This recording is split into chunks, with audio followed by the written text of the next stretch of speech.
Welcome back to a new video, friends. Today I'm going to tell about how can you off one-handed mode in Redmi 10 phone, guys. And guys, how to off one-handed mode in Redmi 10 phone, guys. How can you, and guys, how to off.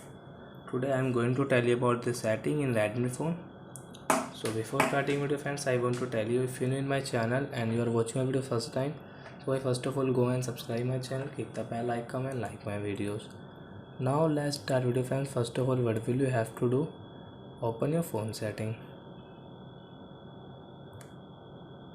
then guys come on additional setting, additional setting, guys click here. Then guys you can see one-handed mode, click here. Why you want to off one-handed mode, so guys you can off from this setting, off it. Come back, friends. So I hope, friends, you have understood how to one-handed mode in Redmi 10 phone. So that's it, guys. Thank you for watching my video, guys. Now we will meet on next video with new topic. Before now, guys, please go and like my video, subscribe my channel. Bye bye, friends.